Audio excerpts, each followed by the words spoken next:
Hey, so I want to speak about a specific issue regarding feminism. Um, I've made no secret of the fact that I am not a big fan of contemporary third wave feminism the way it is. Um, and I've spoken about a lot of issues connected to that. But this is about a specific issue, and that is this notion within a political context that some women MPs often make, or political activists often make, that somehow being a woman in itself is a positive attribute. Um, this is something I'd like to tackle because it has cropped up a number of times. I've just come off a video about Caroline Lucas, and someone came out with the ridiculous claim that she's a good MP or a good leader because she's a female role model. Um, and Vic Cooper in her Labour leadership campaign is increasingly using her gender as some sort of marketing tool. This is something I deeply resent because I believe it is just outright sexist. There's no other way to describe that. Of course, feminists will not recognize that because the very notion of their own double standards just utterly fails to register with feminists. They just cannot comprehend how inconsistent their attitude is. And yes, it does frustrate me because if you have a situation where a male MP or a male campaigner was to play on his masculinity or the fact that he is a male, um, he would be denounced as a sexist or even misogynist. And I'd like to focus on that word in a minute. Um, and it would be right that he would be criticised because gender is not, should not be, a way of judging someone's political performance. Um, and as proof of that, uh, currently one of the world's most powerful women leaders, Dilma Rousseff of Brazil, is facing massive protests over the Petrobras scandal. As far as I understand it, I haven't followed the situation closely, but it's one of the biggest scandals in Brazilian history. Now, she's Brazil's first woman president. Um, does that mean that because this is happening on her watch, women are bad leaders? Of course not. But it also basically shatters the feminist claim that women are good leaders because they're women. Um, if a male leader was to say, vote for me because I'm a man, he would automatically be denounced as a dinosaur, and rightly so. Um, get people in politics like Donald Trump who don't exactly have a great track record in this, and they should be scrutinized. But when it comes to sexism in politics, frankly, I see it a lot more from women politicians than from male politicians. And I believe, far from being victims of sexism, they can get away with things that male politicians would never get away with. This isn't universal.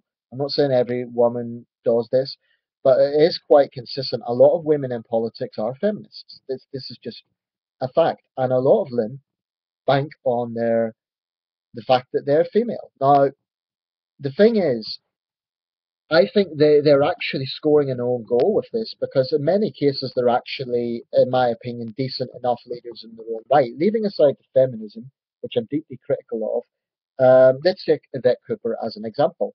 After Andy Burnham, well, until recently, of course, with the Corbyn surge, Yvette Cooper was behind Andy Burnham. She was doing pretty well in the polls. And depending on which particular poll you look at, she, in some regards, is second to Jeremy Corbyn. But um, I actually think she has the potential to be a good leader. She's a centrist.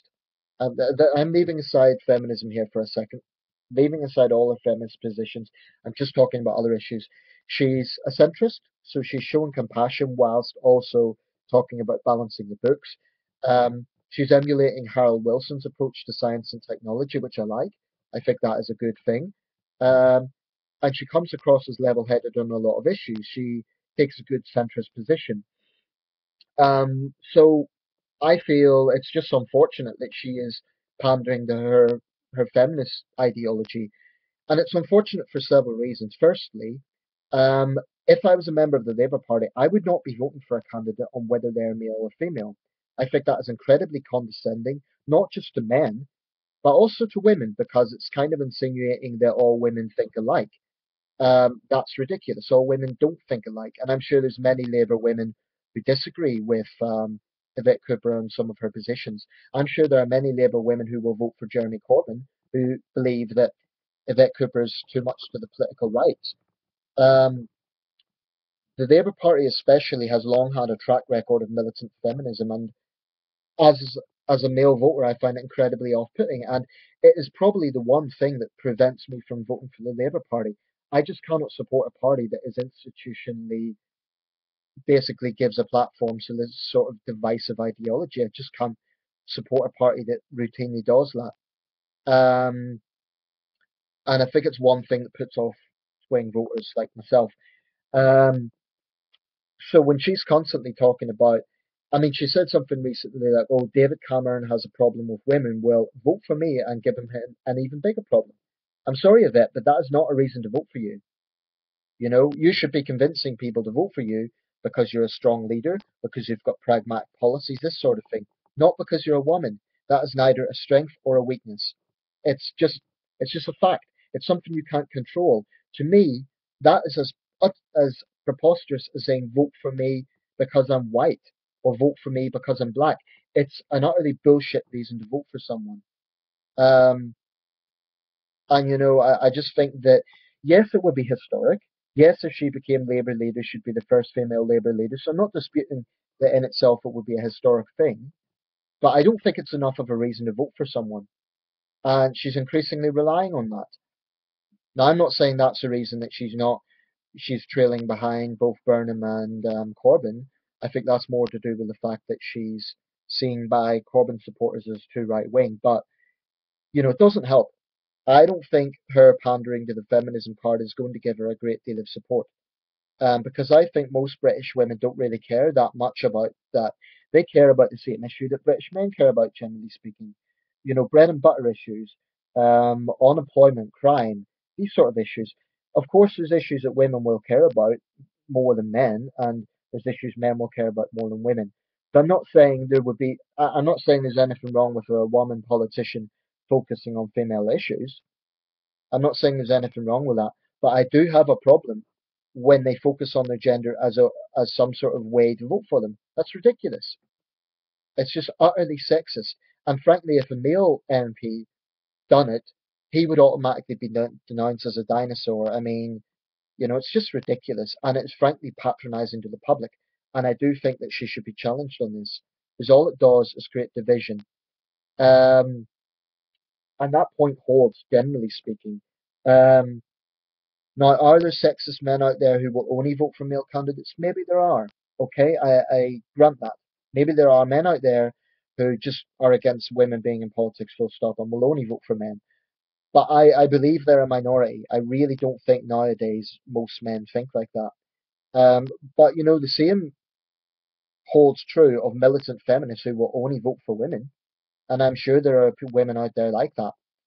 Um, So I just find it really nauseating when I see someone come out and go, "Oh, let's make history. Let's vote for her because she's the first woman leader." I'm sorry, but that is not a reason to vote for someone. It's just not. Um, that's the way I feel about it. I voted for men in my lifetime. I voted for women in my lifetime. And when I've made a decision about voting for a candidate, it's always been based on how I feel about them personally as a candidate, whether I feel they're a good candidate or not, whether I agree with their policies or not. And another thing about this notion of when Yvette Cooper says things like, let's give David Cameron another problem, why does she not say, let's give Theresa May a problem? Theresa May is a conservative, the Conservative Home Secretary. So is Yvette Cooper not going to challenge women Tories because there are other women? This is a silly sort of feminist mentality that is just condescending and downright sexist. And I think it should be challenged. And the feminists of New Labour haven't seemed to learn this. Um, it is a lot more obvious in Labour than it is in other parties. To some extent, it was within the Lib Dems and the Tories, but especially within Labour. And when they have outright sexist events at like women-only conferences, I don't know who they think they are.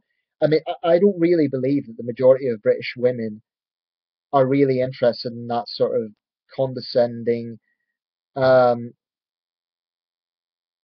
platform of treating women like charity cases. Of course, women do face unique issues, but the point I would make is men face at least as many issues that disproportionately impact them.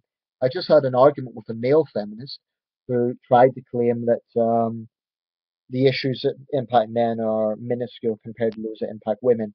I'm afraid I lost my temper because I think the male feminists who pander to these lies are a big part of the problem. They're showing callousness towards their fellow men, but more importantly, they are pandering to lies. And the notion of institutional male privilege, in my opinion, it is a lie, but that's for another video. The bottom line is true egalitarians will recognize that there are issues that impact women and there are issues that impact men. Issues that impact women are things like body image issues, um, maternity leave, this sort of thing. But there's plenty of issues that impact men. So, I resent any sort of ideology or movement that tries to drive people apart. And as far as I'm concerned, that's what feminism is all about. So I will never vote for a candidate who is militantly feminist, whether they be male or female. I want true egalitarians.